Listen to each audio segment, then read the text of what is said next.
Nu ką, ponės ir ponai, ir mes esame vėl tiesioginėme eteryje. Labas vakaras visiems tiems, kurie gyvena ir dirba Norvegijoje. Mano vardas yra Mantas Simaitis ir jau trečią antradienį iš eilės sveikinuosi su jumis iš dar vieno webinaro Darbdavys ir darbuotojas svarbus partneriai dalies.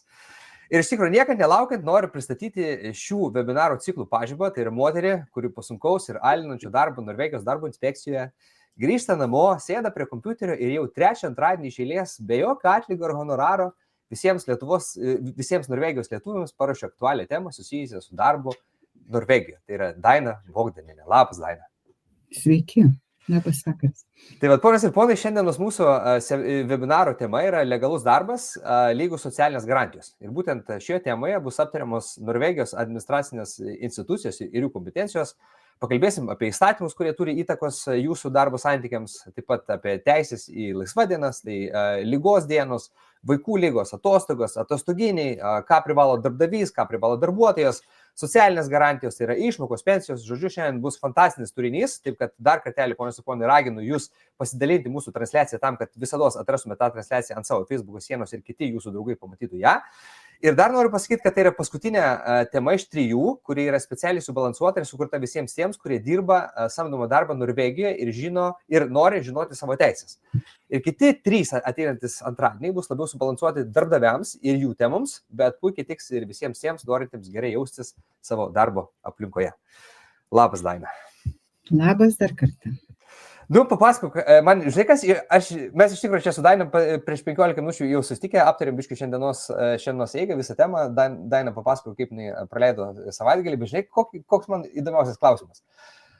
Moteris, kuri dirba darbo inspekcijoje, man atrodo, turėtų tikrai švęsti darbuotojų dieną, darbo dieną, gegužės 1. Ar kaip nors paminėjai ją? Aš buvau Lietuvoje. Lietuvoje buvai? Mhm. Kada paskutinį kartą Lietuvoje buvai? O dabar, išskridau. O prieš tai? Prieš tai? Tai Aha. aš skraidau kas 2 mėnesiai tenai. Ai, supratau. Tai pačiu, mūsų iškalbingoji Daina Bogdanienė, aš tikrai pažadu, kad Daina daugiau turės ką pasakyti šiandien, o aš noriu iš karto pasveikinti tiek ir su Laimonu Vinikaičiu, Laimonas sako sveiki, tiek ir Viktorija, mūsų amžinoji klausytoja ir palaikytoja, sako labas Viktorija, ir Vladimir, kuris man atrodo pirmą kartą prisijungė prie mūsų, sako Vladimir, labas vakaras. Ir aš iš tikrųjų dar prieš pradedant Dainai kalbėti, noriu visus paraginti, tie, kurie žiūri tiesioginę transliaciją arba tie, kurie žiūri pakartojimą. Aš noriu, kad jūs pasakytumėt, kelintą webinarą jau žiūrit. Jeigu jūs žiūrit pirmą kartą mus matot, parašykit, pavyzdžiui, komentarą pirmą kartą. Jeigu matėte 2 webinarus, bet taip jau peržiūrėjote 2 webinarus, parašykite 2, ir jeigu čia yra 3, tai parašykite 3. O aš, žinokit, ne tik tai noriu pagirti Dainą už gražiai pasipuošti ir su padažytom lūpom. Aš irgi pasistengiau, iš tikrųjų pažiūrėjau mūsų Dainą pakartojimą ir iš tikrųjų pirmie 2 webinarai labai panašiai atrodė. Tai aš irgi pasistengiau, kad žmonės atskirtų, tai juodais marškiniais bus šiandien, o Daina šiandien bus padažytom lūpom. Tai va, gerai, Daina, mūsų tokios įžangos, ar nori dar kažką protingo pasakyti? Nelabai, gal važiuojam tada. Aš dabar labai protingai kalbėsiu. Supratau. Jolanta, kaip tik sako, tai čia yra 3 webinaras ir Jolanta, labai džiaugiuosi ir Jolanta tada šiandien, žinau, labai gera informacija laukia jūsų. Ingridos irgi bus 3. Gerai, aš tada jungiu skaidrės ir mes tada galim, Daina, duoti visą eterį tau.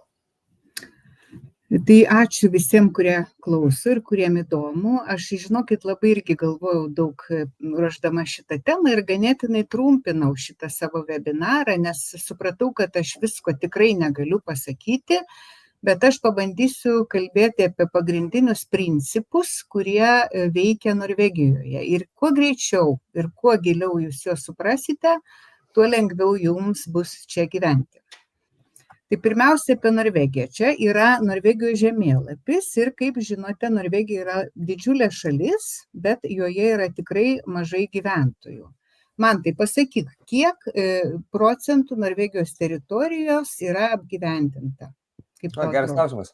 Tai greičiausiai, nežinau procentais, bet galim pagalvoti logiškai. Tai greičiausiai visa aplinkui apie Oslą turėtų būti didžiausia koncentracija, taip pat turėtų būti prie Agderio, Rogalando visa pakrantė ir paskui ten kažkur jau logiškai iki Trondheimo turėtų dar šiek tiek koncentracijos būtų į viršų, ten kur Nurlandas, Trumsas ir Finnmarkas, tai jau ten, man atrodo, elnių yra daugiau nei žmonių.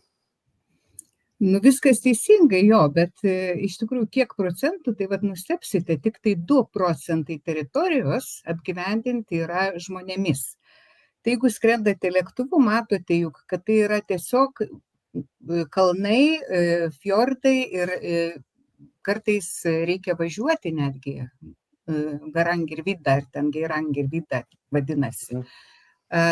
Ten reikia važiuoti per visiškai negyvenamas vietovės. Bet dabar pradėjo statyti hitas ir dėl to, žodžiu, Norvegijoje irgi truputėlį daugiau atsiranda visko aplinkui, taip pat ir lietuvių dėka. Bet vis tiek reikia pasakyti, kad Norvegijoje, labas Ingrida, yra ganėtinai nedaug pramonės. Nes jeigu kalbam apie pramonę, tai Norvegija yra tokia, galima sakyti, iš žaliavų gyvenanti šalis, nes jos visa pramonė yra nafta, elektra, žuvis, gamina aliuminį ir daugiau beveik ir nelabai ką gamina. Bet Norvegija atrado naftą, tai buvo apdovanojimas už tas atšiaurias sąlygas ir, žodžiu, Norvegija dėl to labai praturtėjo. Jie tą naftos savo fondą labai gerai tvarko. Vadinamas naftos fondas yra ateities kartom, nes jie atsimena, kokie jie buvo neturtingi, kaip jie badavo, kokia didelė emigracija buvo iš Norvegijos ir ne taip seniai. Tai dėl to jie bando išlaikyti tos pinigus.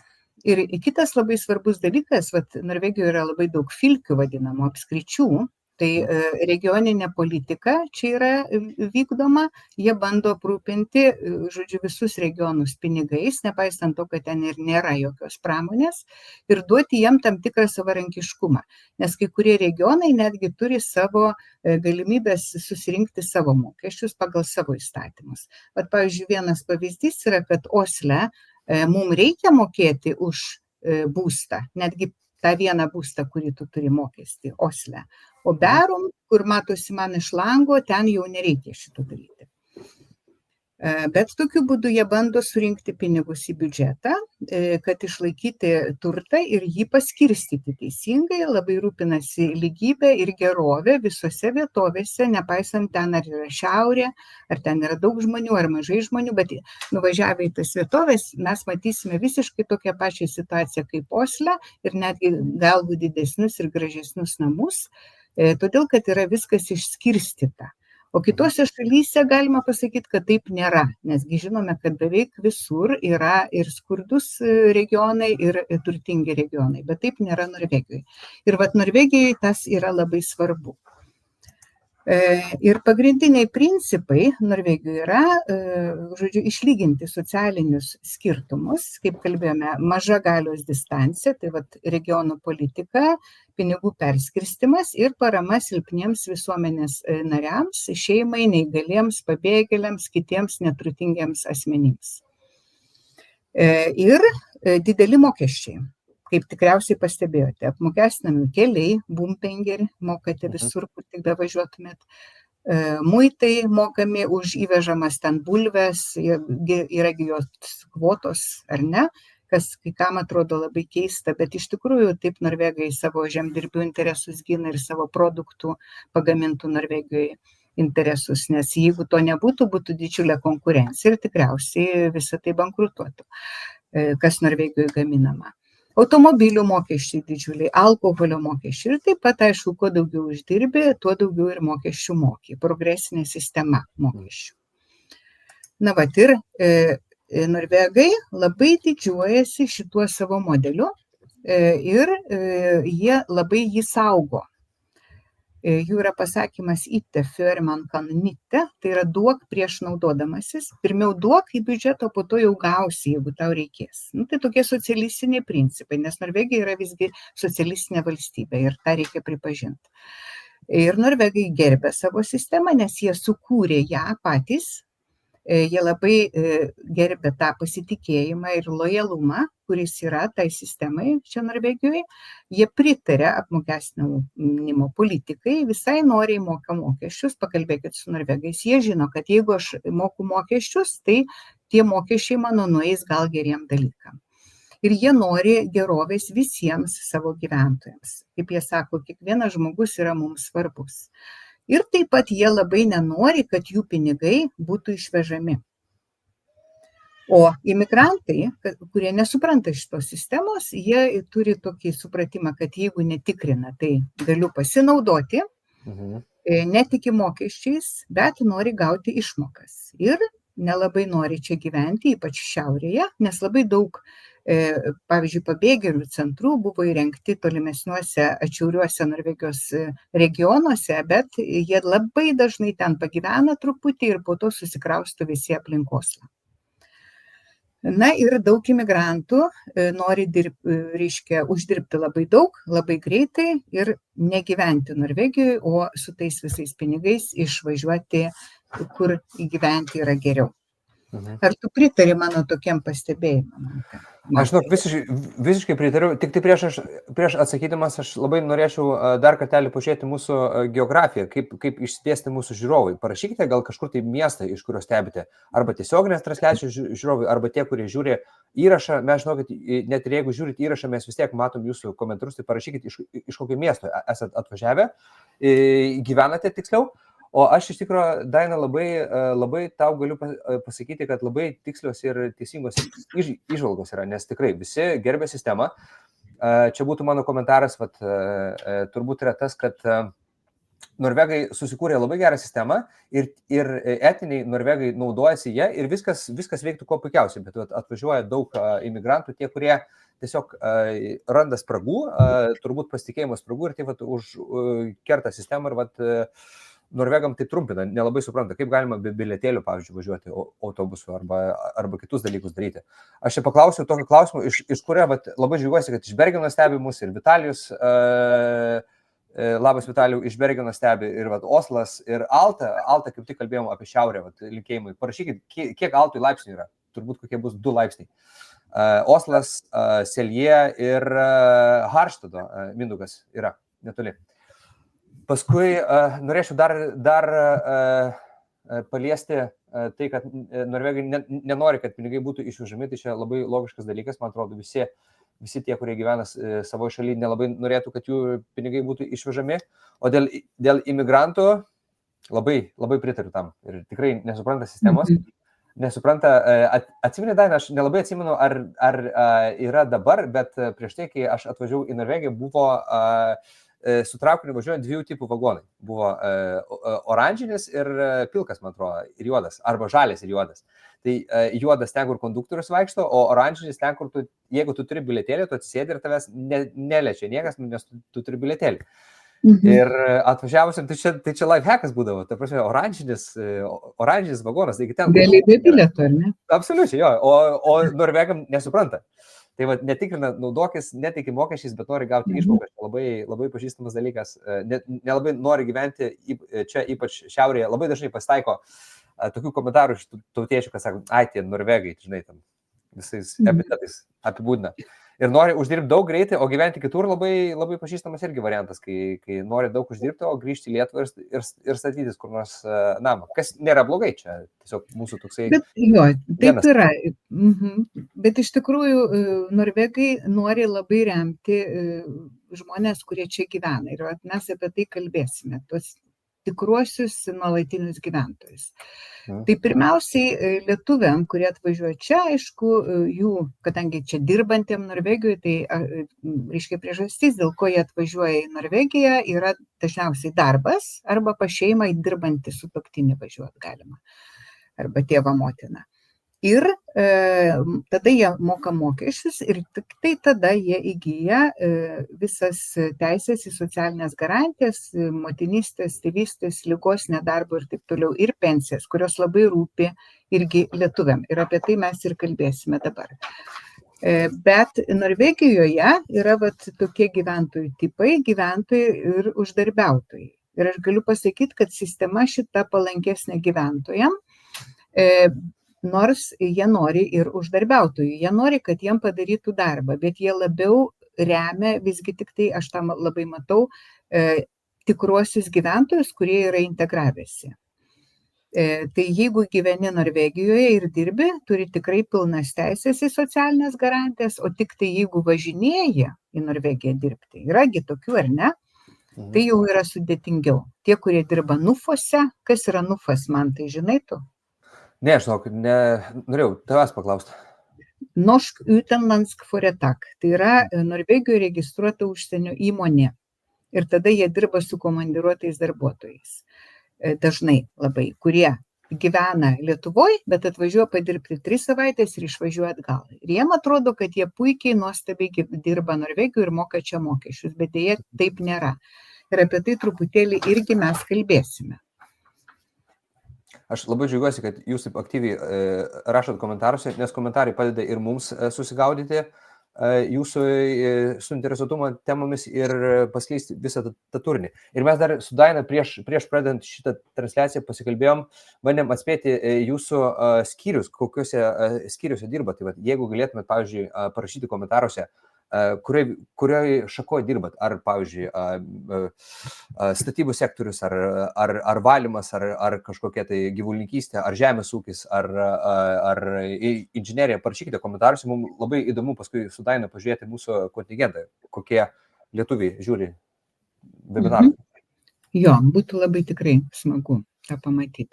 Dabar svarbios institucijos dirbantiesiems, visi jie žino, aš čia gal kartosiuosi, bet aš nežinau, ar jūs gyvenat 1 metus, ar jūs gyvenat 10 metų, ar jūs tik iš užsienio žiūrite, nes kai kurie ir iš Ukrainos žiūrėjo kažkas tai.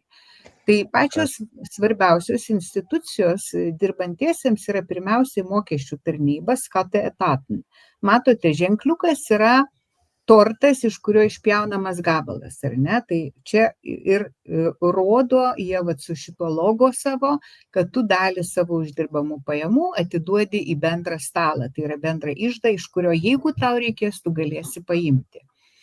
Antra institucija, kurią visi irgi žino, tai yra NAV, Užimtumo ir socialinės rūpybos tarnyba, ženkliukų pažymėta irgi čia jų logo, UDI, Utlendingsdirektorate, tai yra imigracijos direktoratas ir dar labai svarbi institucija dirbantiem Norvegijoje lygių galimybių ir diskriminavimo kontrolierius, tai Likestillings og diskrimineringsombudet ir profsąjungos. Tai va šitas tikrai turėtumėte žinoti. Ir dabar truputį kalbėsime apie viešųjų įstaigų kompetencijas. Tai visos tos institucijos, žinokite, vadovaujasi savo įstatymais pagal savo kompetenciją. O kompetencija tai yra pareigūno ir institucijos teisių ir pareigų visuma ir įgaliojimai. Ir tai nustato teisės normos, pagal kurias dirba ta institucija ir pareigūnai ir įtvirtina atitinkami norminiai aktai.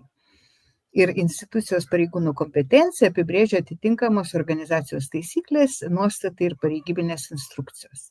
Kodėl aš tą dabar sakau? Nes labai dažnai, atsimenu man, tai pirmą kartą tu į mane kreipėsi čia prieš kažkiek tai metų ir tu sakai, Daina, padarom interviu apie NAV. Nu ir atsimeni? Jo, kažkada, man atrodo, tada, kada buvo, ar tikrai ne koronos laikais, kai... Jo. Gali būti. Visi sėdėjo prie kompiuterio ir laukė kažko tai žinių. Kažkokios informacijos. Ir aš tada kažkaip tai tada sakiau, kad aš nedirbu NAV ir iš viso, kodėl dabar tu manęs prašai tokio dalyko. Tai tu tikriausiai ir nežinojai, aš nežinau, ką tu žinojai, kur aš dirbu, gal tu ir nežinojai, bet iš tikrųjų mano kompetencija yra tik tai pagal darbo institucijų, tai yra darbo, kaip čia vadinasi, inspekcijos, reiškia visus įgaliojimus. Bet aš darau šitus webinarus jums, kadangi aš dirbu Service Center for Utenlandsk Arbeidstakere, tai yra užsieniečiam skirtame centre, kuriame dirba 3 institucijos – UDI, Skatteetaten ir darbo inspekcija. Tai yra migracijos tarnyba, mokesčių tarnyba ir darbo inspekcija. Ir dėl to aš turiu visą šitą žinias. Tai vienas dalykas. Kitas dalykas, labai dažnai pamatau, kad užsieniečiai atėjo, pavyzdžiui, pas mus ir labai supyko, kad negavo kažkokios informacijos. Kodėl? Todėl, kad visų pirma, ne mūsų institucijos kompetencija, jie paklausė kažko apie NAVą, o Skatas jiem nepasakė. Ir tada jie išėjo ir sako, jie nieko nežino, jie nenori man sakyti, mane diskriminuoja ir ta prasme, jie nesupranta, kodėl jam nebuvo atsakyta. Tai aš galiu palyginti tokią situaciją, kaip žmogus neinformuotas, sakysim, labai nueina į polikliniką ir užeina į kabinetą gydytojo kokio okulistas, ar ne? Ir sako, man skauda dantį, pataisyk man dantis, tugi daktaras. Tai va čia lygiai tokia pati Okulistas situacija. pažiūrėt gali į dantį. Okulistas net nežiūrės. Okulistas pažiūrėt. Tikrai neleistų, žodžiu, nieko nedarytų ten. Tai va tas pats yra, žodžiu, pas mus, tose valstybinėse institucijose. Kodėl neatsako, nes žmonės neateina ten, kur reikia pagal adresą. Tai dėl to aš ir kalbu apie šitas visas institucijas. Dabar apie įstatymus, kurie svarbus darbo santykiam. Tai yra arbeidsmiljøloven, darbo aplinkos įstatymas, darbo inspekcija pagal jį dirba, atostogų įstatymas ir 1 ir 17 gegužės yra specialus įstatymas, kam moka, kai dirbat ir nedirbat ir kokia ten sutartis pas jūs yra. Bet pagal visus šitus 3 įstatymus dirba darbo inspekcija. Folketrygdloven, tai yra socialinės rūpybos įstatymas, pagal jį dirba NAV, didžiulis įstatymas, nes yra masė visokių išmokų, pašalpų, ten našlių, ten visokių, aš nežinau, iš tikrųjų niekas negali mokėti to viso įstatymo ir NAVas yra didžiulė institucija. Tarp kitko atsiminkit, nes per ją pereina 1/3 valstybės biudžeto. 1/3. Iš yra didžiuliai pinigai. Taip. Vat jeigu įsivestumėte į Google NAV ir reiškia, Vurmija Penger utbetaler ir NAV, tai ten išeina per minutę kažkokie milijonai išeina iš tenais. Aš vieną kartą net nustebau. Bet jie jums išmes tokį atsakymą per Google. Tai vat jie dirba pagal šitą įstatymą, pagal mokesčių įstatymą dirba Skatteetaten, mokesčių tarnyba, pagal imigracijos įstatymą dirba UDI ir lygių teisių diskriminacijos nediskriminavimo įstatymą, pagal jį dirba tas kontrolierius lygių teisių. Tai va šitie pagrindiniai įstatymai, kuriuos turite žinoti. Ir pavyzdžiui, jeigu žmogus sako, mane diskriminuoja, tai ir ateina į darbo inspekcija dėja neturi kompetencijos atsakyti į, ar jį diskriminuoja ar ne, ir mes siunčiame pas šitą kontrolierių lygių teisių ir galimybių.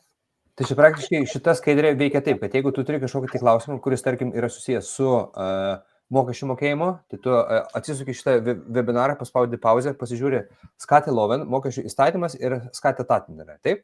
Tarkim, jeigu turi problemą su diskriminavimu, atsisuki tą webinarą, paspaudi pauzę, pasižiūri iš visų šitų, paskutinis įstatymas lygybės ir nediskriminavimo įstatymas ir tu kreipiesi į likęs įlinkso discriminating loven.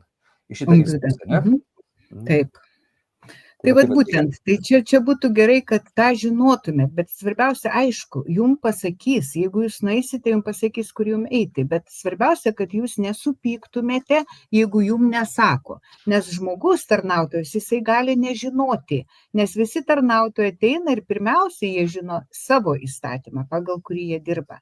Jiem vyksta įvairiausi apmokymai, jiem vyksta įvairiausi tenais susirinkimai, ir jie tik tai žino savo įstatymus ir jie nežino kitų institucijų įstatymų.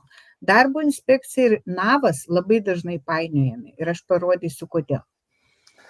Aš, Daina, prieš tu perinant prie kitos skaidrės, noriu supažindinti su mūsų kontingentu. Tai vat, Jolanta dirba valymo sektorėje, Ingrida maitinimo sektorėje, restoranų, Vladimiras statybų sektorėje dirba, Violeta pakavimo skyriaus lyderis gyvena Norvegijoje 14 metų, sveikatos sritis, didmeninė, mažmeninė prekyba maisto produktais, statybų sektorius 17 metų Norvegijoje pardavimai ir verslo prie tarptautinė IT kompanija. Aš labai džiaugiuosi, kad mes turime tokį didžiulį kontingentą, net nebejoju tie, kurie žiūri tiesioginę transliaciją arba tie, kurie žiūri pakartojimą dar įvairiausių turi sričių, tai parašykite būtent tą sritį, nes tada, kada baigėsi mūsų webinaras, tai aš greičiausiai einu ilsėtis, bet Daina grįžta atgal per jūsų klausimų, persižiūri atgal, persiskaito, pasižiūri visas jūsų nuotaikas ir po truputį atsakinėja tada, kada turi laiko, tada, kada nebūna išvykusi į Lietuvą, ne? Kada turi laiko, karts nuo karto atsako į jūsų rūpimus klausimus arba padeda širdutę prie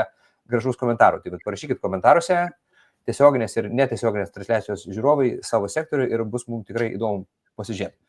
Ir galbūt pritaikysim informaciją. Kolegė mano, renginių organizavimas, marketingas ir reklama. Ir Viktorija, valymo sektorius, darbas su žmonėm. Taip, tai vat. Labai ačiū visiems, kad rašot.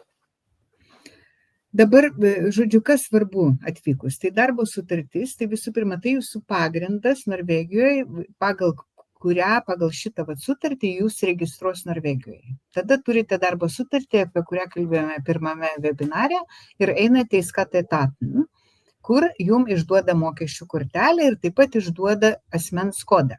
Tai gali būti laikinas asmens kodas, D-numer vadinamas, jeigu turite darbo sutartį laikiną ir nesirengėte gyventi Norvegijoje.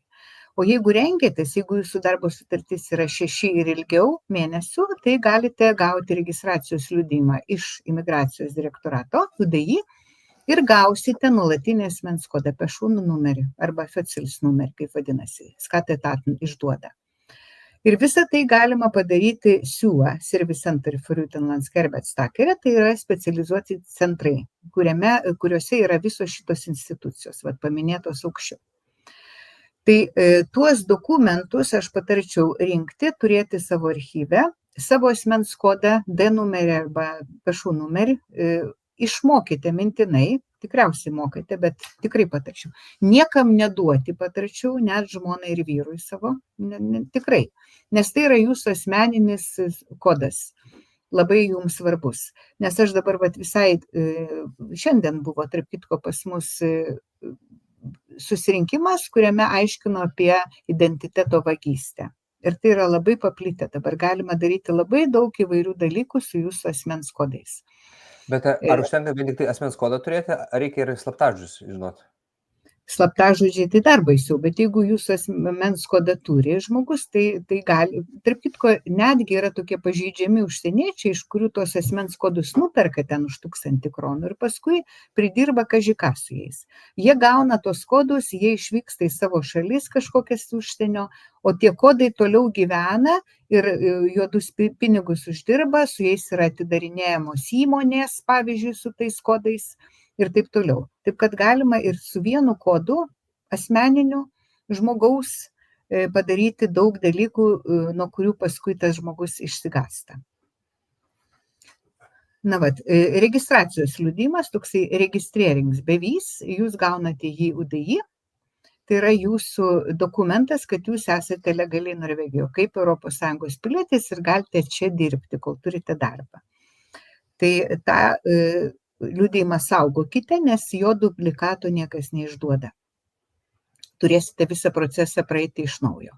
O tie, kurie jau ketina gyventi, tai mes apie tai dabar nekalbame, bet tas registracijos liudijimas yra pirma pakopa tik tai jūsų legalaus gyvenimo. Jeigu gyvenate ilgiau, 5 metus, po 7 metų galite gauti, man atrodo, pilietybę, arba galite gauti nuolatinį leidimą gyventi Norvegijoje, vari obhold vadinasi. Tai per UDI irgi. Ir tada būsite labiau apsaugoti. Būtent tą ir esam išsiėmę, būtent nuolatinio gyvenimo. Jo, leidimą. Tai čia yra nuolatinio rezidento statusas vadinamas. Nes su registracijos liudijimu jūs tik tai, kol turite darbą, tol turite teisę dirbti Norvegijoje. Tai kai kurie žmonės nesusitvarko to vari obhold, ir paskui praranda darbą ir nueina į Navą ir Navas pamato, kad jie turi tik registracijos liudijimą, kuris galioja tik tai turint darbą ir sako, jums pašalpos nepriklauso, nes jūs jau nebeturite pagrindo gyventi Norvegijoje. Oho, staigmena būna, ne? Tokia? Taip. Ir tada žmogus, žodžiu, jau tikrai turi labai pasistengti, kad įformintų savo statusą. Jisai turi susirasti darbą, pradėti visą procesą iš naujo ir taip toliau. Taip, kad šitą turite žinoti ir padaryti. Ir jeigu legaliai dirbate, tai dabar jau pereiname prie kitos temos, tai jeigu dar turėjot klausimų, galite paklausti apie tas institucijas ir apie tos dokumentus ir ką turite susitvarkyti. Atvykę į Norvegiją. Jo, iš tikrųjų, aš irgi paraginsiu Dainos vedamas ir noriu dar kartelį pakartoti tą patį dalyką, kad jeigu žiūrite tiesiogiai, parašykite dabar, tai yra šansas, kad jums Daina atsakys žodžiu, jeigu žiūrite pakartojimą galit vis tiek parašyti savo klausimą, kad ir praėjo, tarkim, savaitę arba mėnesis laiko, nesvarbu, po kiek laiko žiūrėsite, mes gaunam irgi notificationus, matom komentarus jūsų ir galėsim atsakyti. Tai jo, ir jeigu turit klausimų, pateikite, mes tada galėsim, mes praeitus webinarus irgi labai gražiai jūsų klausimus atsakėm. Tie, kurie buvo tinkantis temai, mes jūs parodėme Dainai iš karto, tie, kurie buvo gal daugiau off-topiko, tai tada Daina kaip ir atidarimo kalboje minėjau, po sunkios darbo dienos, pasiėmusi kavos puodelį, atsisėsdavo prie kompiuterio ir atsakydavo jums klausimus. Tai va, naudokitės progą, čia yra tikrai unikali proga pabendrauti su tokio aukšto lygio specialistė kaip Daina Bogdanienė. Tai va, o mes galim turbūt eiti toliau prie informacijos. Tai neturėjot klausimų apie šitos reikalus. Gerai. Tai jeigu dirbate legaliai, jeigu viskas susitvarkė taip, kaip aš dabar paaiškinau, visa tai yra tvarkoj, turite tuos visus numerius, kurie jums priklauso ir darbą ir taip toliau, tai jums priklauso tada tokios socialinės garantijos arba tai, ką garantuoja Norvegijos įstatymai. Pirmiausiai atostogos, ir čia yra ženkliukas, kas konsultuoja šitais klausimais ir pagal kokį įstatymą tai priklauso. Tai darbo inspekcija, ligos išmokos, NAVAS, motinystės ir tėvystės atostogas darbo inspekcija, o išmokos NAVAS. Todėl, kad atostogos eina pagal vieną įstatymą ir atsakinga institucija yra darbo inspekcija, o visos išmokos eina pagal kitą įstatymą, pagal socialinės rūpybos įstatymą. Ir atsakinga institucija yra NAV. Artimojo priežiūros atostogos pagal darbo inspekcijos įstatymą, tai yra darbo kodeksą, o išmokos tokios pačios artimojo priežiūros yra pagal NAVO įstatymą, socialinės rūpybos. Nedarbo išmokos pensija taip pat pagal socialinės rūpybos ir kitos socialinės garantijos išmokos pagal NAVO įstatymą.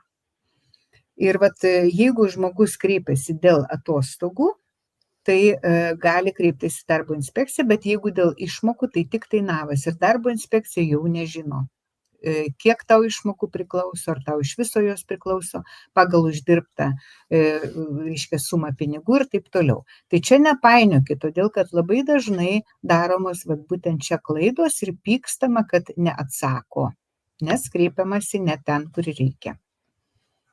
Bet čia, man atrodo, toksai labai elementarus dalykas, kai tu atvažiuoji į kitą šalį, užtrunka laiko, kol tu supranti, kaip čia visa ta sistema veikia. Aš turiu tokį labai gerą pavyzdį. Pavyzdžiui, tie, kurie iš Lietuvos yra atvažiavę į Norvegiją, jie galbūt jaučiasi nelabai saugiai, nes nežino, kaip vyksta dalykai. Nes, pavyzdžiui, Lietuvoje, iš Panevėžio, jeigu aš nuvažiuodavau pas savo močiutę į svečius ir matydavau padėtą, tarkim, Fortūnos saldainių, tai žinodavau, kad maksimum yra akcija Fortūnos saldainiams. Jeigu eidavau per kažkokį tai rajoną ir sėdėdavau kažkokia tai neaiškus jaunimas, tai žinodavau, kad gal vertėtų apeiti pro šoną. Jeigu matydavau pavargusią moterį, tai žinodavau, kad jinai dirba ilgas pamainas ir jos vaikai laukia jos po mokyklos grįžtančios iš darbo. O Norvegijoje tai ta informacija visa nauja yra. Čia visai kitaip žmonės. Čia, pavyzdžiui, žmonės sveikinasi vienas su kitu, kas labai keista atvažiavus iš Lietuvos, ne? Jeigu eini į turą sveikinasi, o kieme tarsi nepažįstami žmonės prasilenkia. Ir institucijos. Tai aš gal palaikysiu tų žmonių pusę, kurie kartais ir pagrybavo kreipdamiesi, bet būtent dėl to mes ir turim tą webinarą, dėl to būtent Daina ir parodė, kad galėtumėt atostogas, darbo inspekcija, ligos išmokas, NAVAS ir taip toliau. Jo, o grybauja, tai žinokit, aš dar ir kaip grybavau. Tai aš, jeigu papasakočiau savo gyvenimą, tai pamatytumėt, kiek aš esu padarius tokių nesąmonių, dėl kurių dabar aš galbūt ir pensijos mažiau gausiu. Nes aš irgi nieko nežinojau, bet mano visos žinios susikaupė dirbant visų pirma, pas advokatą, visų antra dirbant vertėją, kai reikėjo versti labai labai daug informacijos, būtent imigrantams skirtos, tai tada ir išmokau viską. Ir dabar darbo inspekcijoje 17 metų ir paslaugų centre užsieniečiam. Tai visos šitos žinios atsiranda ne per vieną dieną ir ne per džiunglių telegrafą, kaip čia vadinasi, per sugedusį telefoną. Ar nepaklausiu Petro, jisai žino, o gal jo visai kita situacija. O jam buvo taip. Tai ir man taip pat. Iš tikrųjų, tai reikia sužinoti iš tokio šaltinio, kur yra ta tikra informacija oficiali. Taip yra geriausia. Ir taip klaidžioja žmonės, iš tikrųjų, nežinodami. Vat. Dabar artimųjų priežiūros išmokos, jeigu dirbate, priklauso. Omsorgspenger arba namie su sergančiais vaikais pinigai pradirbus 4 savaitės ir priklauso nuo kiek yra vaikų ir taip pat vienišiem tėvam arba motinom priklauso daugiau. Aš neatsimenu kiek dienų, ne mano kompetencija, nes tai apie tai atsako NAV. Plejepenger tai yra kita išmoka irgi vaikams sergant, bet kada jie serga labai sunkiai ir arba guli ligoninėje, irgi NAVas atsakingas ir dar viena yra išmoka artimojo priežiūra jam labai sunkiai sergant. Tai yra paskutinėje gyvenimo fazėje, tai yra jau mirties patale, kada žmogus guli, galite gauti, man atrodo, tai 3 mėnesių atostogas, jos priklauso pagal įstatymą ir darbo inspekcija gali pakonsultuoti dėl atostogų paėmimo, bet prašymą dėl išmokėjimo pinigų tai turite kreiptis į NAVą. Taip kad turite susitarti dėl viso šito ir su darbdaviu, bet turite, jeigu norite, kad apmokėtų, kreiptis į NAVą. Niekas automatiškai nevyksta. Aišku, yra labai gerų darbdavių, kurie padaro tai už jūs, bet tai negalioja kaip absoliuti tiesa. Turite žinoti. Dar aš čia matau, kad žmonės nepaklausė to klausimo. Labai toks elementarus klausimas. Tai jūs klauskit to paties klausimo, ką dabar aš paklausiu. Artimo priežiūra jam labai sunkiai sergant. Čia turbūt 90% žmonių atvažiavusių į Norvegiją turi savo šeimas arba tėvus, tie, kurie gyvena Lietuvoje. Ar tas įstatymas galioja Lietuvoje sergantiems? Tai koks skirtumas, kur tu būsi ir slaugysi tą žmogų? Jeigu tu gauni tas dienas, tai tu gali išvažiuoti, niekas tavęs nelaiko Norvegijoje būti. Ir pinigus tos galite gauti. Ir tikrai niekas žiūrės, ar tas žmogus numirė ar nenumirė, nors taip vadinasi, kad paskutinėje gyvenimo fazėje. Bet jeigu jisai per 3 mėnesius nemirs, tai tų pinigų tikrai niekas netims. Bet jūs turite teisę to prašyti, nesvarbu, kur jūsų artimas žmogus yra. Ir gaunate. Iš tikrųjų, tai priklauso jums. Ir dar kalbėsime truputėlį apie tas visas teisės, kurias turi ES piliečiai ir kas jums irgi priklauso, kadangi ir Norvegija priklauso truputėlį ES, ne visai. Nes jeigu žinai man tai, ar yra ES Norvegija, žinai tu tą? Ne, nėra, bet Šengenui priklauso, prekybos sutartis turi gana didelės, bet kad ES narė tai nėra. Taip, Norvegija visą laiką priešinasi stojimui į ES, todėl kad nori apginti savo teisės ir savo tos pinigus, todėl kad jie nori išlaikyti kažkokį tai tokį nepriklausomybę kažkokią tai nuo ES. Ypatingai dėl to, kad jie labai nori išlaikyti savo žemės ūkį ir neįsileisti labai pigių ir labai gerų maisto produktų iš ES. Ar suprantat tą? Nes dabar yra didžiuliai muitai, jeigu veži maisto produktus į Norvegiją. Nes jeigu čia atkeliaus daniški sūriai ir olandiški ir lietuviški visiškai be jokių muitų, tai, ką darys Norvegijos žemdirbiai, jie nebebus jų, ar ne? O jeigu kažkokia tai krizė, tai ką, badas? Aš dar girdėjau, aš biškai čia taip iššokau. Girdėjau dar vieną dalyką, kad Norvegija nenori į ES vien dėl žuvininkystės kvotų. Tada reikėtų vidaus vandenis dalinti su kitais, kas realiai jau dabar tas žuvies kiekis nėra labai didelis, o dar jeigu atplauktų kiti, tai jo, iš tikrųjų tokia situacija yra, bet labai džiaugiuosi, kad yra Šengenas, kad yra bendradarbiavimo tam tikros sutartys ir galim tada, kada mūsų suserga artimieji žmonės, pateikti turbūt lietuviškus išrašus, ar ne, į NAVą. Ir aišku, su tam tikrais antspaudais, su apostilėm ir su vertimo autentifikacija ir vat, būtent gauti išmokas ir vat, būtent gauti tai, kas priklauso. Ko reikalauja navas, tą ir pateikite. Todėl, kad žmonės galvoja, kad reikia ten vertėjų visokių valstybės autorizuotų, arba reikia būtinai apostilių, nebūtinai, ne ant visų dokumentų jų reikia, bet klauskite tos institucijos, kuri prašo tokio dokumento. Ar jiem reikia tokių tvirtinimų, nes ne visada, nes tai kainuoja pinigus visų pirma ir ne visada reikia. O klausyk, Daina, dar vienas klausimas. Tu daug matei, tu dirbai Norvegijoje vertėje, tai tu būtum pats kompetitingiausias žmogus atsakyti tai. Man atrodo, daug žmonių susiduria su tuo dalyku, kad kada kreipiasi į NAVą arba į darbo inspekciją, susiduria su kalbos barjeru. Norvegų kalba gal nėra labai gerai išvystyta, darbe gal daugiau dirba lietuviai, lenkai tai naudoja kitą kalbą, anglų kalba irgi nėra išvystyta ir negali išsiaiškinti tų pagrindinių niuansų. Ar yra, pavyzdžiui, kažkokie tai vertėjai, tie, kurie dirba ir būtent tvarko tas situacijas, kai ateina žmonės, kurie negali susikalbėti, arba ne viską supranta? Ar žmonės turi pasirūpinti patys savo vertėjais?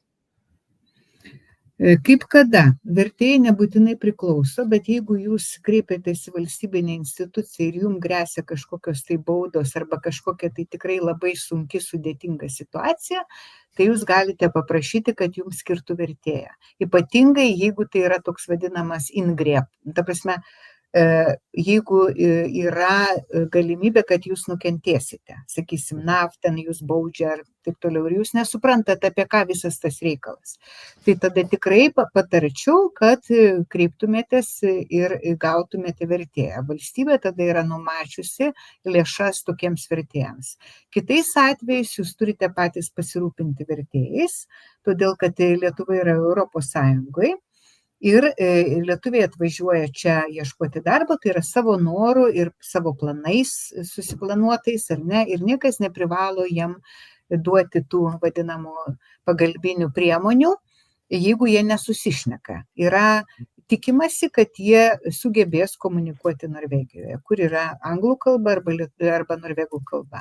O jeigu jie nemoka, tai čia jau jų problema, jų asmeninė problema, tai negalite tikėtis.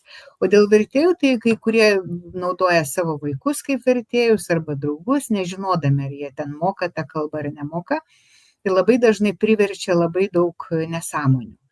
Taip kad jeigu rimtas reikalas, tikrai patarčiau naudotis autorizuotų vertėjų paslaugomis, yra National Tolkien registri toksai, nacionalinis vertėjų registras, aš ten irgi esu, tarp kitko, visi žmonės, kurie turi tam tikrus egzaminus išsilaikė, jie tenais yra įrašyti. Tai naudokitės, ten 77 net lietuvių vertėjai yra užregistruoti. Aišku, jie yra mokami. Tai va dabar apie laisvadienius. Kalbėjome apie tą, kas priklauso pagal įstatymus, o dabar laisvadieniai, kurie yra nenumatyti įstatyme, tai yra, pavyzdžiui, vizitai pas gydytoją, jum ar vaikam, planavimo dienos mokykloje, darželyje, atostogos mokykloje, kai negaunat vietos, pavyzdžiui, tą prailgintą grupę, AKS vadinasi ir ne. Gal aš tai nelabai žinau, bet man atrodo, kad tai vadinasi. Tai šitos dienos yra nenustatytos įstatyme, bet jūs galite turėti tas dienas pagal kolektyvinę sutartį arba įmonės vidaus taisyklės. Tai dar kartą primenu, kad aš rašau tinklaraštį, gyvenu Norvegijoje ir ten yra būtent straipsnis šita tema. Aš gal iš tikrųjų pasinaudodamas progą noriu paagituoti visus prisijungti prie Dainos kuruojamos grupės dirbantiems Norvegijoje. Tai man atrodo viena iš tų nedaugelio grupių, kur tenai nėra nagų manikiūrų skelbimų arba pervežėjų skelbimų, bet pagrindai yra naudinga informacija. Tai, kad dabar pasakoja laivų Daina, tai jinai du dalykus daro. Pirmas yra gyvenu Norvegijoje vienas žodis .no. Tai Daina, kiek laiko tą puslapį rašai? Nežinau, gal 4 metai. 4 metai. Tai va Daina, pragyvenus čia beveik 20 metų, biškai daugiau nei 20 metų, sukaupusi tikrai gyvenimiškos patirties tiek, kiek per jūs statistinis žmogus per 3 gyvenimus nesukupė, visą tą savo išmintį jinai pateikė gyvenu norvegija.no puslapyje. Ir dar vienas dalykas, ką jinai labai įdomus ir naudingo daro, tai reiškia dirbantiems Norvegijoje, 2 žodžiai dirbantiems Norvegijoje yra Facebook grupė, kur yra daug jau narių ten, apie 20 keli tūkstančiai, ne, pas tave Daina yra?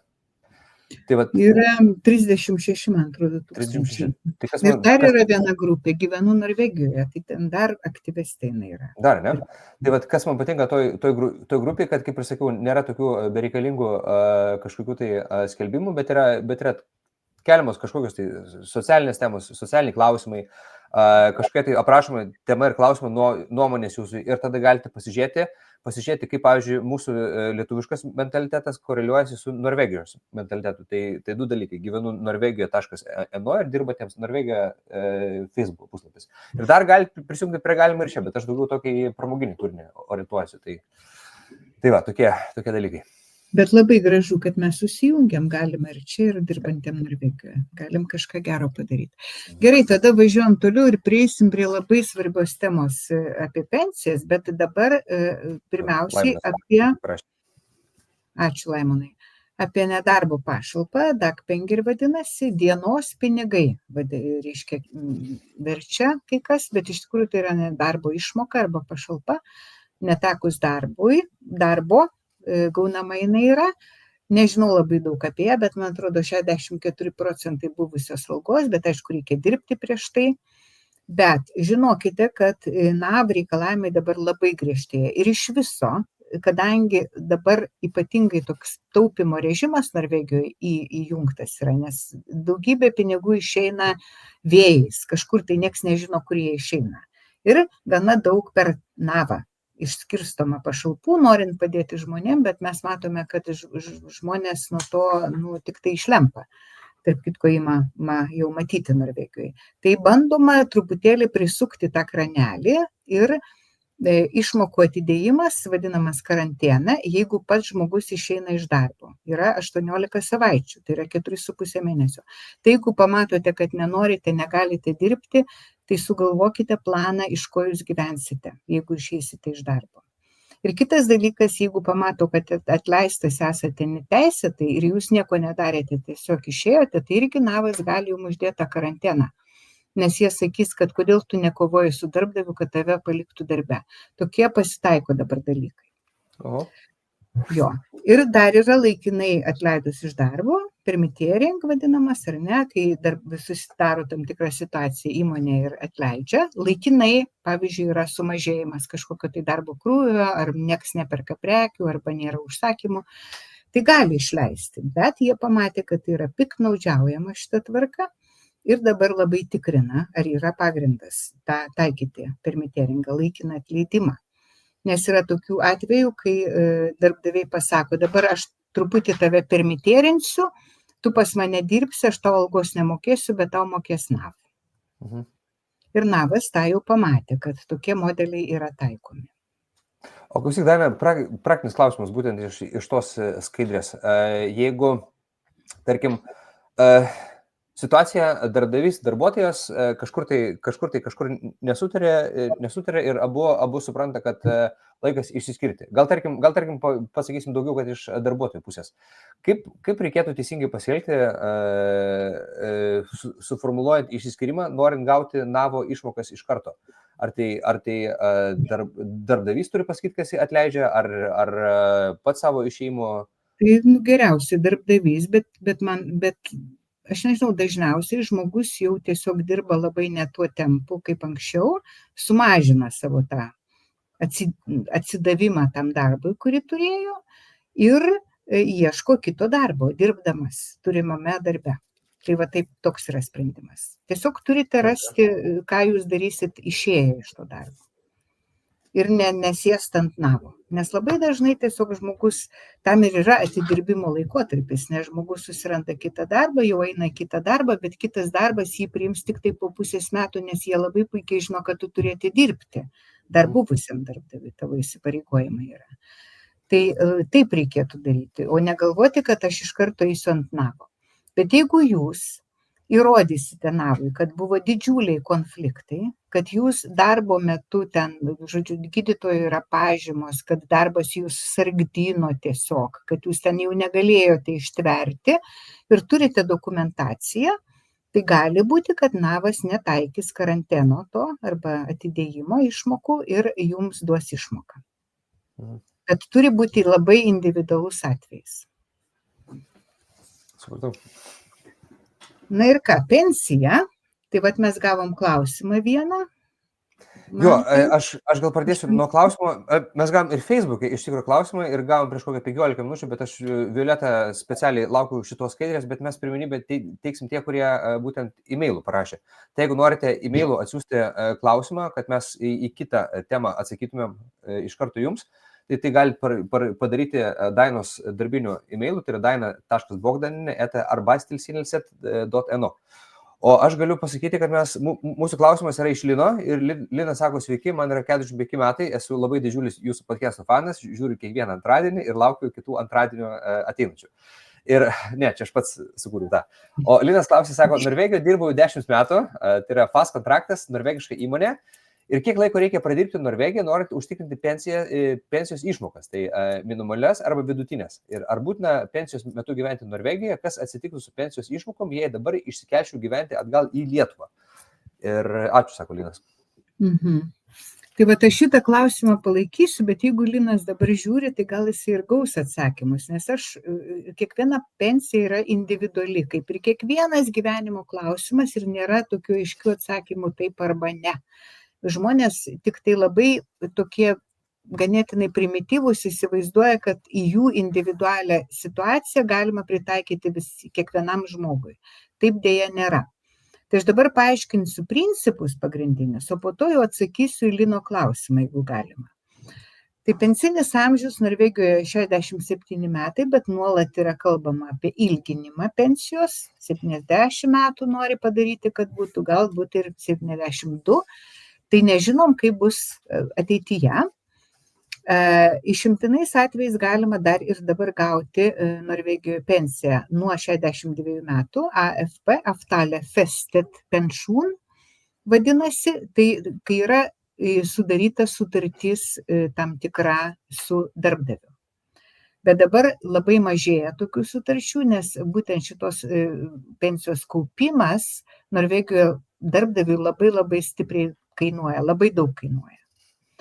Ir skaitoma, kad yra per anksti 62 metai, taigi žmonės yra dar labai geros sveikatos ir gali dar dirbti, o ne būti pensininkais. Žodžiu, norima atsisakyti šitos tvarkos. Dabar kitas principas, jeigu dirbote keliose šalyse, pensija bus sumuojama ir išmokama toje šalyje, kurioje reziduojate. Tai va čia kas atsitiktų su pensijų išmokom, jeigu dabar išsikelčiau gyventi atgal į Lietuvą. Tai jūsų pensija būtų sukaupta Norvegijoje ir Lietuvoje, kai sukaktų norvegiškas pensinis amžius, 67 metai, tada būdami Lietuvoje per sodrą paprašysite norvegiškos pensijos ir jinai bus jums pridėta prie jūsų ten lietuviškos pensijos. Ar supratai man tai atsakymą? Jo, tik tai man vienintelis dalykas toksai iš karto ne book smart, bet street smart. Kiek smarkiai skiriasi lietuviška pensija nuo norvegiškos pensijos? Tarkim, ar ekšaus minimumas, pavyzdžiui, norvegiškos pensijos? Vienos nėra jokios sumos, žinokit, ir Lietuvoje taip pat irgi nėra jokios vienos sumos. Tai va, čia jeigu dabar turite dirbti buvęs legaliai, pabaigiu šitą informaciją lietuviškai yra apie sukauptas pensijas įvairiose Europos šalyse, tai šitose portaluose, Your Europe, tarp kitko yra lietuviškai, ir įeikite į tą Your Europe, jūsų Europą, ir parašykite pensiją. Ir tenai yra labai daug informacijos apie pensijas, kaip jos keliauja iš šalies į šalį, kaip jos susikaupia ir kur jūs galite jas gauti. Bet, žodžiu, pensijų, visi galvoja, kad yra kažkoks tai skaičius, kurį galėtų pasakyti žmogus, kokia Norvegijoje labai didelė, o Lietuvoje labai maža. Deja, taip nėra. Jeigu Norvegijoje žmogus visai nedirbo, niekada, bet jisai gyvena Norvegijoje, jisai gaus tą minimalią pensiją. bet jisai jos negalės eksportuoti, tikriausiai. Jam reikės, norint tą gauti minimalią Todėl, pensiją, kad čia jinai yra apskaičiuota pagal norvegišką pragyvenimo lygį, taip skaičiuoja, ar ne? Tu gali, ypatingai, tu negalėsi juos išsikelti į kažkokią trečią šalį, nes labai daug kas nori, pavyzdžiui, jisai čia visą laiką nedirbo ir po to jisai išvažiavo į Tailandą su norvegiška pensija, pavyzdžiui, ar ne? Žmogelis. Tai jam tikrai ją sumažins. Jam kažkokią pensiją mokės tame Tailande, bet ne tokia, kokia jinai mokėtų Norvegijoje. Yra minimali pensija, taip, bet jinai yra labai nedidelė. Jinai apskaičiuota pagal tą, reiškia, Grundbelop, tai yra kažkokį tai būtent pagrindinį kažkokį skaičių, pagrindinę išmoką ir jinai skiriasi kiekvienais metais.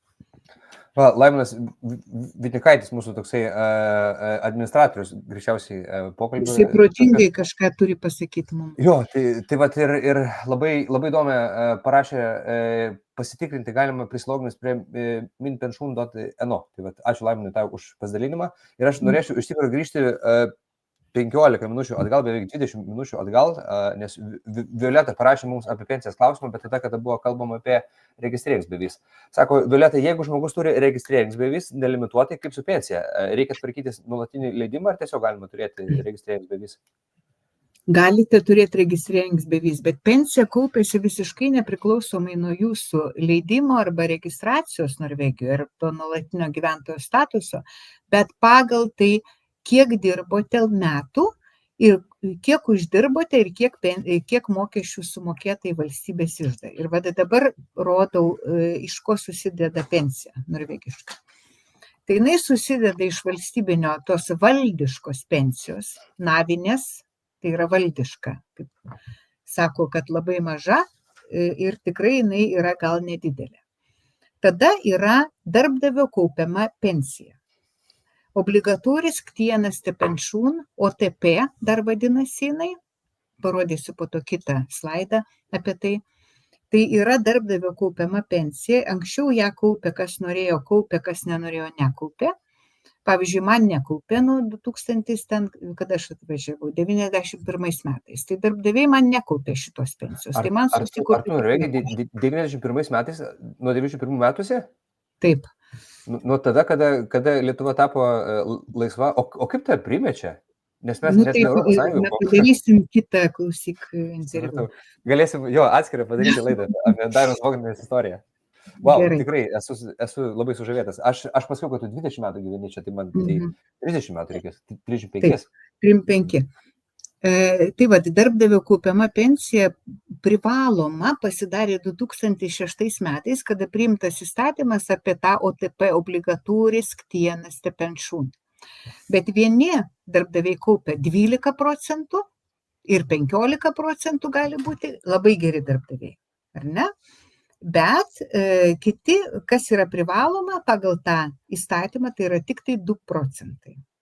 Bet ją privalo kaupti. Bet ne visiems, todėl kad ta darbdavio kaupiama pensija, ta OTP vadinama, jinai gali būti ir nekaupiama, nes yra tam tikros išimtis. Jeigu jūs turite kažkokį tai, pavyzdžiui, darbo sutartį, kuri jums negarantuoja darbo laiko, jeigu jūs ten esate tik iškviečiamasis, jeigu jūs ten, pavyzdžiui, jeigu darbo sutartis yra trumpalaikė labai ir visą laiką pratęsinėjama, tai darbdaviai kartais taip žaidžia, todėl kad jie nenori kaupti šitos pensijos. Dėl to jūsų ir neįdarbina pastoviai ir su pastoviu kažkokiu tai garantuojamu darbo laiku. Nes yra išimtis ir tada jie gali nekaupti šitos pensijos.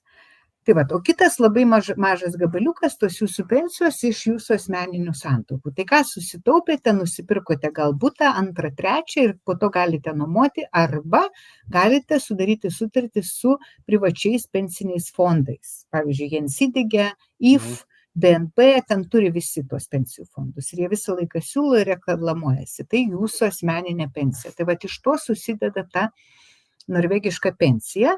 O jeigu mes kalbame tik tai apie valstybinį tą draudimą, navinę arba valdišką pensiją, tai yra nuo jūsų mokam uždirbamos, reiškia, algos ir kiek metų dirbote ir kiek mokesčių nuo tos savo algos sumokėjote valstybei. tada susikaupia. Tai ar aš teisingai supratau, kad šitą visą diagramą, tai kad jeigu jau esi, jeigu esi fast darbuotojas, fast kontraktą turi, tai reiškia, kad pabaigus, tarkim, priejus pensinį amžių, tavo pusę pensijos duos valstybinis draudimas, NAVAS, vien tik tai dėl to, kad tu buvai darbuotojas ir dirbai Norvegijai. Ir mokėjai Ir mokesčius. mokėjai mokesčius. Ir jeigu esi įdarbintas nuo 2006 metų, tai reiškia, kad tavo darbdavys dar prieš tau atiduodamas kažkokią tai sumą pinigų mėnesinį, viršaus moka darbdavio mokesčius ir kartu dar ir tavo kaupiamąją pensiją privalomai. Taip, privalomai. Ir 2 procentai. Minimum, ne? Minimum, o daugiau gali kaupti. Ir trečias yra asmeninės santaupos, tai jau tenai būtai, bitkoinai ir ką tik tai sugalvosi. Taip. Supratau. Būtent. Tai dabar ką mes čia turime. OTP, darbdavio kaupiamą pensiją, administruoja Skattade etaten, atsiminkit. Jeigu jūs negaunate nieko, jokių laiškų iš jokio fondo apie pensijų kaupimą, labai patarčiau pasidomėti, ar darbdavys kaupia tokią pensiją. Nes Skattade etaten yra įpareigotas tikrinti ir netgi bausti darbdavius. Bet kadangi Skattade etaten arba mokesčių tarnyba dar neseniai gavo šitas pareigas prižiūrėti darbdavio kaupiamą pensiją, tai jie dar nelabai moka su tuo dirbti.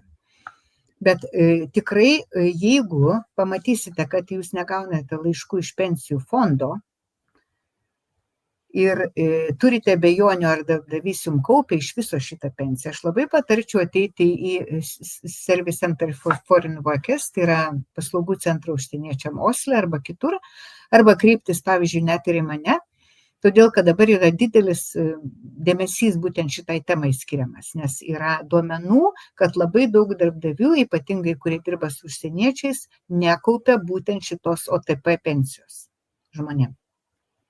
Nors turi kaupti. Kas yra nelegalu realiai. Neteisėta. Nes jeigu Skattade etaten tą aptinka, sužino, tai jie įpareigoja darbdavį sumokėti už visus pereitus metus, kad jisai turėjo mokėti. Bet iki to, aišku, reikia daryti, surinkti informaciją, apskūsti, reikalauti ir taip toliau. Man kas patinka, Daina, pas tavę, kad tu labai fantastinės informacijos pateikė. Tavo prezentacijos nėra tokios nuobodžios, o realiai ne book smart, bet street smart, toksai posakis, ar ne? Tai aš galvoju, visi tie, kurie žiūri, dabar mes turim 44 žiūrovus tiesioginės transliacijos metu ir viso labo turim 23 laikus.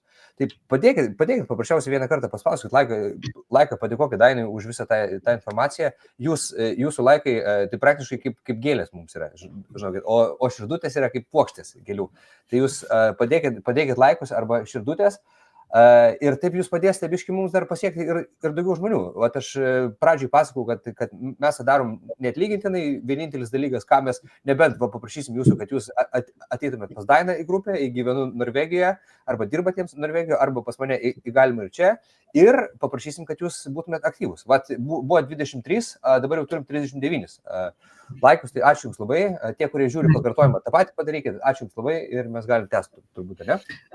Tai kitas dalykas, kas yra labai svarbus, jeigu nesate samdomas darbuotojas, o dirbate laisvai, kaip laisvai samdomas, freelanceris, gaunate honorarus, turite individualią įmonę, Enkelpersonforetak, pavyzdžiui, tai turite pats pasidomėti ir pasirūpinti savo pensijos kaupimu, todėl kad per valstybinį draudimą, netgi per tą NAV, ar ne, valdišką tą pensiją, irgi gali jinai nesikaupti, todėl kad jūs esate pats savo darbdavys, tai OTP jau kaip norėsite, taip kaupsite, bet jeigu esate laisvai samdomas, tai netgi ir ta valdiška gali nesikaupti, suprantate?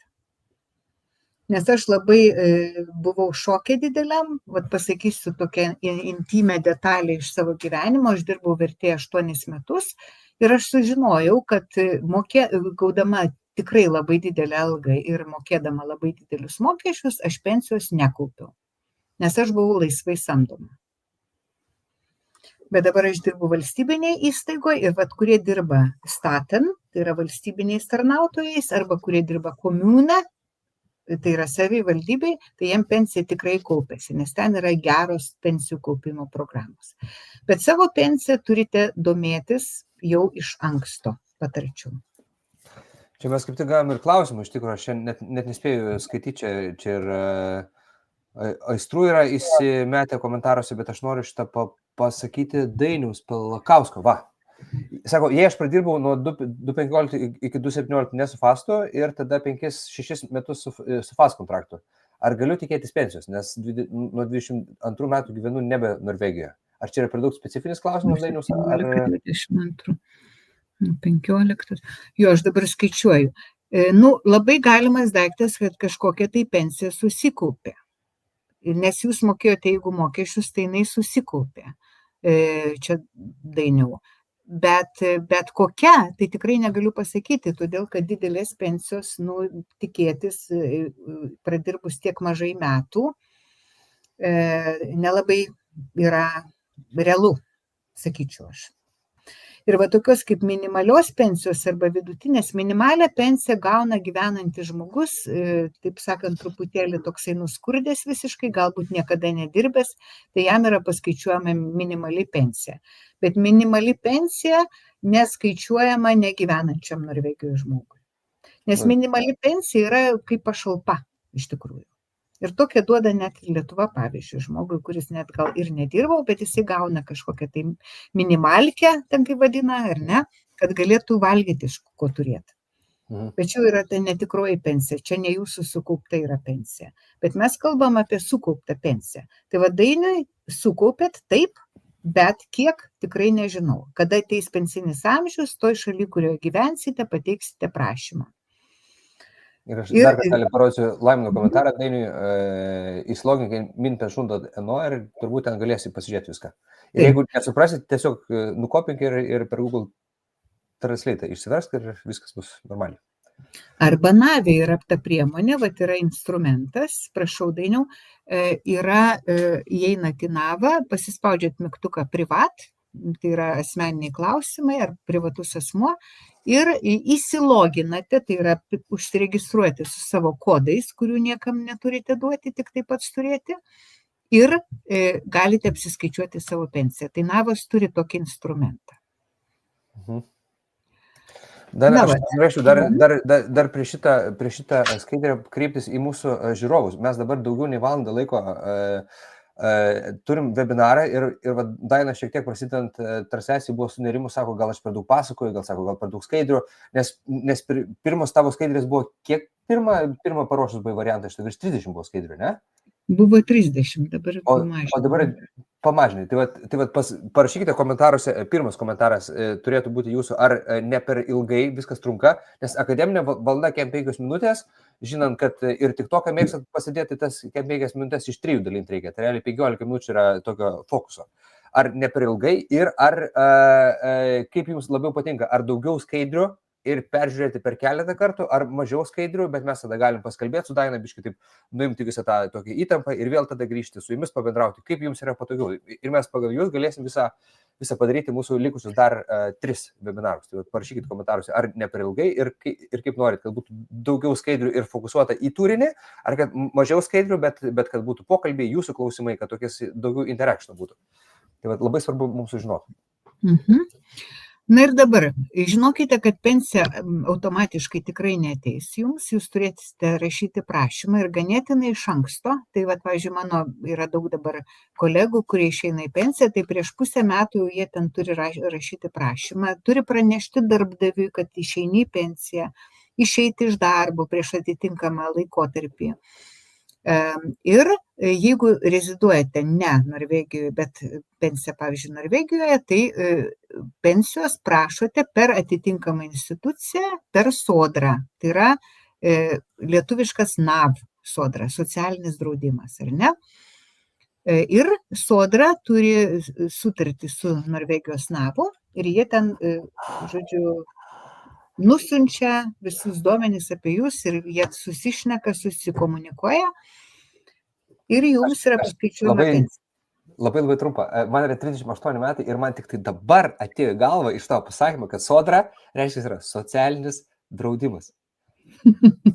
Aš Jo. visą gyvenimą galvoju, kad tai yra išgalvotas žodis. Fantastika. Tai va. Ir būdami Norvegijoje esate pensinio amžiaus, galite gauti sukauptą norvegišką pensiją, nors ir toliau gyvenate Norvegijoje ir dirbate. Pavyzdžiui, aš gaunu jau lietuvišką pensiją, kuri yra labai maža, bet aš Lietuvoje, kadangi dirbau, tai aš parašiau prašymą ir man apskaičiavo, ten užtruko gal pusę metų visas tas reikalas, bet aš gaunu savo tą lietuvišką pensiją ir man leidžiama toliau dirbti ir toliau uždirbti Norvegijoje. Ir prašymą aš teikiau per NAV, todėl kad aš gyvenu Norvegijoje. Tai pensiją iš Lietuvos per NAV aš gavau, nes aš čia gyvenu, o atvirkščiai irgi gaunate per sodrą, jeigu gyvenate Lietuvoje iš Norvegijos. Ar suprantamas toksai principas? Logiška. Na, bet ir aš apie pensiją, kadangi labai domėjausi ir čia visiems aktualu ir labai daug klausimų aš sulaukiu, gyvenu Norvegijoje, paieško žodis pensija, tai parašiusi esu labai daug straipsnių, domėjausi, norvegiškas senatvės pensija, ar galiu sulaukti pensijos, sulaukęs, tai yra gauti pensiją sulaukęs 62 metų, ne tokia, apie kurią svajojau, mano pensija, imigrantai ir pensija, arba norvegiška pensija, ką svarbu suprasti, ir man atrodo dar yra straipsnių. Bet, pavyzdžiui, šitas straipsnis, norvegiška pensija ne tokia, apie kokią svajojom, yra parašytas interviu, pagal interviu, nes paskambino žmona vieno dirbančio Norvegijoje lietuvio ir pasakė man, Daina, aš netikėjau, ką jūs sakote apie tą norvegišką pensiją, bet iš tikrųjų taip ir yra. Ir jinai papasakojo istoriją to žmogaus. Ir mes ten paskaičiavome biškį pensiją ir iš ko jinai susideda ir taip toliau. Tai va šitame straipsnėje galite rasti galbūt atsakymus į jūsų klausimus apie pensiją. Na ir dabar aš norėčiau grįžti truputėlį prie Lino klausimo. Norvegijoje dirbau 45 metus, tu jį kelk dabar, ar ne? Čia kiek leido komentarai 200 simbolių, bet aš dar kartą perskaitysiu jį gerai. Man 45 metai, Norvegija dirbu jau 10 metų, tai FAS kontraktas, norvegiška įmonė. Ir kiek laiko reikia pradirbti Norvegiją, norint užsitikrinti pensijos išmokas, tai minimalias arba vidutinės. Ir ar būtina pensijos metu gyventi Norvegijoje ir kas atsiimtų su pensijos išmokom, jeigu dabar išsikelčiau gyventi atgal į Lietuvą? Tai, žodžiu, kas tai yra minimali vidutinė? Tokio dalyko nėra, tokio skaičiaus. Na, sakyčiau, va ta minimalkė kokia norvegiška, tai yra galbūt 20 000, man atrodo. Bet žinokit, Norvegijoje dar mokat mokesčius nuo pensijos. Dar nuo pensijos mokesčiai yra? Taip. Deja. Ir Norvegijoje yra dar tokių dalykų, kad jeigu, pavyzdžiui, gaunate valstybinę pensiją, tai negalite dirbti valstybinio darbo, tada pensija jų mažės ir taip toliau. Žodžiu, visokių yra labai plonybių. Tai va, į šitą klausimą, kiek laiko reikia dirbti, jeigu jūs dirbote, kad ir 1 metus, bet iš tikrųjų, man atrodo, mažiausiai 3 metus turite pradirbti, kad jau pensija kažkokia imtų kauptis. Tai 3 metus ir daugiau, jeigu pradirbote ir mokėjote mokesčius, tai tada kažkokį ten pinigėlį galėsite gauti norvegiškos pensijos. Ir prašyti, jeigu gyvenate Lietuvoje, kai sukanka norvegiškas pensinis amžius, dabar yra 67 metai, einate į sodrą ir parašote prašymą gauti norvegiškai pensijai. Ir jinai kažkokia bus paskaičiuota, bet kokia, nežinau. Dabar Gražvydas iš karto paklausė tokį klausimą, labai trumpą. Ar įmanoma išeiti į pensiją su 40 metų stažu Norvegijoje nesulaukus 67 metų? O jūs Norvegijoje, va, įdomu, pradirbot 40 metų? Žmogus, jau Norvegijoje pačioj. Patikslink, Gražvydai, klausimą, mes, jeigu dar turėsim laiko ir laiku parašysi, tai gal atsakysim tą klausimą. Nes iš tikrųjų tai ne, tikrai negalima. Aš garantuoju, kad žmogus dirbo tikriausiai Lietuvoje. Mano, pavyzdžiui, stažas yra 44 metai. Viso gyvenimo. Ir aš į pensiją išeiti negaliu dar, todėl kad man yra dar 67 metų. Tai va, negalima išeiti anksčiau nustatyto pensinio amžiaus. Deja. Galite nustoti dirbti, galbūt turite santaupų, bet pensijos jums nemokės. Ja mokės tik tai sukakus pensiniam amžiui. Na vat, ir dabar noriu šitą dar parodyti, būtent slaidą vadinamą, kada gali nepriklausyti socialinės garantijos. Tai, kaip sakiau, tie skraidantys žmonės tarp dviejų šalių, kurie nežino, kur jų deklaruota gyvenamoji vieta. Nežinau, ar visi žmonės žino, kad gyvenamoji vieta privalo būti deklaruota tik tai vienoje šalyje, o ne abiejose. Jūs turite gyventi kažkur tai ir tenais, kur deklaruota gyvenamoji vieta, mokami mokesčiai ir kaupiasi socialinės garantijos. O jeigu esate komandiruotės darbuotojas ir dirbate tam vadinamam NUF, apie kurį kalbėjom, tai labai patarčiau pasidomėti, kur yra mokami mokesčiai ir netgi jeigu jie yra mokami Norvegijoje, bet čia nėra deklaruota gyvenamoji vieta, tai gali būti, kad pensijos ir nelabai gausite čia, Norvegijoje. Tai vat, o pagrindinė taisyklė, dar kartą primenu, tai Norvegijoje tikimasi, kad darbdavys sąžiningas, kad ir institucijos komunikuoja labai dažnai su darbdaviu. Darbdavys praneša, kiek jūs algos uždirbote, kiek mokesčių nuskaičiuota, ar ne, darbdavys praneša SKAT mokesčių tarnybai. Bet jūs galite tikrintis. Ir institucijos linkusios pasitikėti darbdaviu. Bet jeigu darbdavys nesąžiningas, klaustukas, ką daryti? Ar jūs galite, ar turite tokį įtarimą? Jeigu ne, jeigu turite tokį įtarimą ir jisai galėtų būti nesąžiningas, tai aš labai patariu visų pirma labai pasigilinti patiem į savo situaciją, apie tą legalų darbą, pensijų kaupimą, OTP vadinamą ir taip toliau.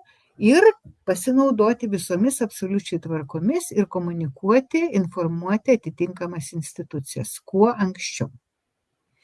Na, o šitame procese, kas gali padėti profsąjungos, advokatai ir kai kurios organizacijos. Vat štai ir viskas. Ir atsimeni, man tai kalbėjom apie rožinius sakinius, tai tokius radau, širdelių formos. Tai aš nežinau, galbūt aš ir nuėmiau tos rožinius sakinius dabar kai kam, bet žinokite, kad teisinga informacija tai yra raktas į atsakymus ir į geresnį gyvenimą, nes užsidėti rožinius sakinius labai lengva, bet galite nieko nesuprasti tada. Ir kitas labai svarbus principas, tai skęstančių gelbėjimas yra pačių skęstančių reikalas, deja, labai dažnai. Tai jeigu pats pasirūpinsit savim, tai ir kažkokios institucijos irgi pasirūpins jumis. Nesitikėkite Norvegijoje, jeigu jūs nieko nesidomite, kad kažkas paskui jau susikaupus labai didelėm problemom, kai pradirbsit kažkiek tai metų, bet galbūt nelegaliai, ateisite gauti pensijos norėdami ir staiga pasirodys, kad jūs jos nesukaupėt. Tai tada gali ir niekas nepadėti. Bet aš nenoriu baigti tokią negatyvę intonacija viso šito. Mano tikslas yra jūs informuoti. Aš matau labai daug negerų dalykų, kaip jau sakiau vieną kartą, kaip gydytoja kokia, bet aš tikrai tikiu, kad yra labai gerų darbdavių ir kad jūs esate protingi ir kad jūs rūpinate savo situaciją ir kad jūs pasidomėsite ir kad jums viskas bus gerai. Fantastika. Štai ir viskas. Dabar duoti. Tuos žodžius galima išsikalti ant akmens, kad jie liktų per amžius amen. Ir ponios ir ponai, tie, kurie kažko tai paklausė čia ant pačio galo, Gražvydas kaip tik atsakęs buvo, sako, dar nepradirbau, bet ruošiuosi pradirbti. Ir mes turime keletą klausimų, kurios greičiausiai jau mes nebeatsakysim dabar, bet Daina galės atsakyti tiek ir Violetai apie darbo stažą lietuvišką ir norvegišką. Čia Violeta luktelk, paskui per keletą dienų atsakys Daina. Ir mes su Daina jūsų paklausėm dviejų klausimų. Ar ne per ilgai tęsiasi seminarai, nes gana toksai amerikiečias terminas, tas attention spamas yra toksai ribotas. Ir ar kaip jums labiau patinka, kaip mes darom seminarus, ar kad Daina pasakoja visą, tarkim, 35 skaidrės ir mes fokusuojamės tik tai į tekstą, ar mes darom kažkokias tai 20 skaidrių ir mes tarpusavį pasikalbam su Daina, kokia dinamika yra geresnė. Tai vat Violeta sako, man asmeniškai daugiau tinka dialogas, Viktorija sako, puikus balansas ir informacijos ir dialogo. Manau, kad netgi būtų aktualu kartuoti tokius webinarus, taigi ir įstatymų bazė nuolatos kinta. Viktorija, atsakydamas aš jau į tavo klausimą šitą, tai mes dėl to ir darom tos webinarus online, kad jie būtų jums tiek ir live, tiek ir liktų ta transliacija, kad jūs galėtumėt pasidalinti ant savo sienos. Aš dar kartelį pakartosiu tą savo frazę. Pasidalinkit ant savo sienos tam, kad jūs paskui rastumėte tą informaciją. Arba galite atrasti dirbantiems Norvegijoje, arba galima ir čia bus. Bet atsiminkit, kad Facebookas yra daug informacijos, dalykai keičiasi, tai reikia jau žinot, ko ieškai. Arba mes pasitarėm su Daina, mes kai baigsim visus 6 webinarus, aš noriu iš karto papasakoti, kas dar mums liko. Šiandien turėjom legalus darbas socialinės garantijos, tai už savaitės turėsim jau darbdavių sukurtą informaciją, tai darbdavio atsakomybės, tada dar už 2 savaičių nuo šiandien, gegužės 20 saugumas darbe, ir gegužės 27, ką tikrina ir kaip bendrauti su tikrintojais, kad nebijotume tada, kada ateina tikrinti. Ir mes taip sugalvojom iš tikrųjų su Daina dar jums duot magaryčių, nes svečias į namus, Dievas į namus, tai mes, kai padarysim visus tos webinarus, aš jūs prasiūsiu, tada aš jūs persiųsiu Dainai, sukelsiu į YouTube, tada Daina parašys gyvenu Norvegijoje.no kažkokį tai straipsnį apie visą tą mūsų webinaro ciklą ir prie kiekvienos temos priseks YouTube nuorodą. Tai kad dar toliau iš kartų į kartą tęstusi tą informaciją, mes padarysim tą dalyką.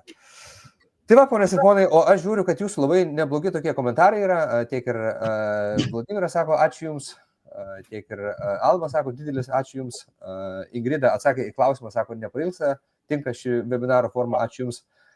Mantas Karsokas sako, turbūt įsimintimiausias ir efektyviausias su visa info ir praktiniais pavyzdžiais. Čia Mantas greičiausiai kalba apie tą mūsų bandymą. Jeigu matėt, mes kiekvieną webinarą vis kažkaip bandom pristaikyti vienas prie kito su Daina ir vis kažkaip tai pabandom. Pirmas webinaras gal buvo daugiau techninės informacijos, antras webinaras mūsų buvo toks susipažinimo, dabar jau toks bendravimo yra. Žiūrėkit, gal webinaras po webinaro ir paskui podcastą viskas virsta, ne? Aš labai tikiu, kad Daina galėtų pasakoti, ne? Tik tai reikia to socialinių lubrikantų tarp Dainos ir tarp žiūrovų, ne? Kuriuo aš norėčiau būti štai. Tai va, ponės ir ponai, tokios ir žinios. Dalė sako, ačiū iš informaciją, Neringa sako, labai naudinga informacija. Daina, norėtum dar kažką tai pasakyti ant pačių galo tokio, kad į Bibliją būtų galima rašyti?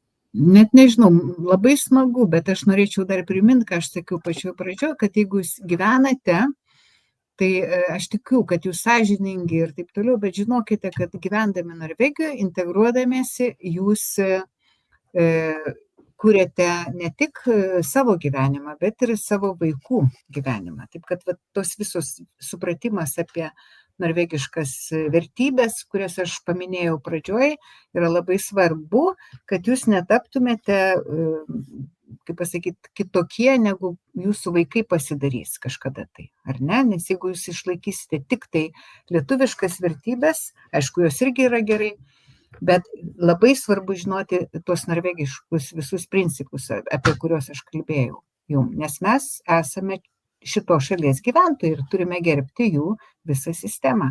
Tai dėl to mes ir apie tai kalbame. Bet ačiū labai, kad jūs klausot ir tikiuosi susitikti kitą antradienį. Paskutinį klausimą, Linas sako, kur galima pakartojimą pažiūrėti? Pakartojimą galėsi pažiūrėti ant savo Facebook'o sienos, kai paspausi share mygtuką. O jeigu to nepadarysi, tai tada reikės ieškoti arba galima ir čia puslapyje, arba dirbantiems Norvegijoje, arba praktiškai visose formuose. Mes jūsų labai prašom, kad jūs prisidėtumėt prie mūsų, mes tą nemokamai darom, jūs irgi prisidėkit, pasimkite tą video nuorodą, padėliokit į forumus. Tai yra ir jūsų miestų forumai, ir Bergeno forumai, ir Trondheimo forumai, ir jūsų gal kažkokių bendruomenių kažką tai veikiat. Pasidalinkit, čia yra naudinga informacija, ne veltui mes sėdim vakarais, vietoj to, kad antradienį kept mėsytę, kai yra už lango plus 20 beveik, mes sėdim ir atiduodam jums. Tai va, dar kartelį, ponės ir ponai, noriu pristatyti mūsų šio vakaro moterį, kuri, kaip išsiaiškinom, jau 35 metus gyvena Norvegijoje. Tai nieko nėra geriau, kas galėtų jums apie Norvegus papasakoti nei Daina Bogdanė. O Daina Bogdanė yra Norvegijos darbo inspekcijos komunikacijos skyrius. Ačiū tau, Daina, labai, kad buvai su mumis. Ir pasimatysim už savaitės laiko. kada mes paskalbėsim apie darbdavio atsakomybę. Ačiū Jums visiems ir, kaip Jurga sako, ačiū ir širdutės. Viso. Viso gero. Ate.